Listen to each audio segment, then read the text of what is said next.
I'm Brian Powers, and this is an American Esoterica hot nugget of history. We all know the story of George Washington chopping down the cherry tree is false, made up entirely by an early biographer by the name of Mason Locke Weems, a preacher more commonly known as Parson Weems. There are a lot of legends surrounding George's mother, Mary Ball Washington, as well, such as the preposterous story that she was actually a loyalist to the British Crown. There's one story concerning both of them that, while highly questionable, comes from someone with a better claim to truth than Parson Weems.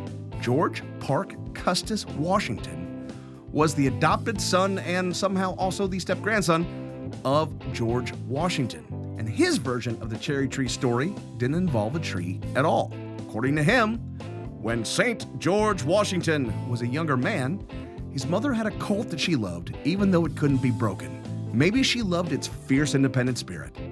Whatever the reason, young President General Teenager Washington took it upon himself to break the horse. He and his friends succeeded in getting a bit into its mouth, and he climbed aboard for a wild ride. After several minutes of flailing and fighting and trying to throw the future American demigod off its back, the colt gave up the fight. It didn't give in so much as it gave out. The horse exhausted itself in the ordeal and somehow burst a blood vessel in one last giant leap, collapsing dead underneath a very shocked future stopper of the buck. George and his friends panicked over what to do when his mother called them all to breakfast. Over the meal, she asked after her favorite horse since she hadn't seen it come up and she knew they were down the field with it. None of the boys knew what to say and all stared at each other in silence. When she asked again, George spoke up, telling her that the horse was dead and that he was responsible for killing it. After she regained her composure, she supposedly said, "It is well, but while I regret the loss of my favorite, I rejoice in my son who always speaks the truth."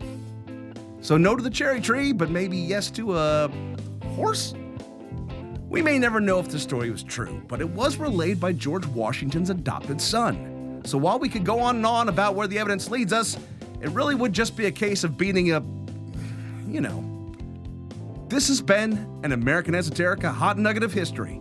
All sounds were made by me, Brian Powers. You can reach the show at yellanamericanesoterica.com. You can reach the show at yell@americanesoterica.com. More information on the show can be found at americanesoterica.com. Thank you for listening, and God bless America.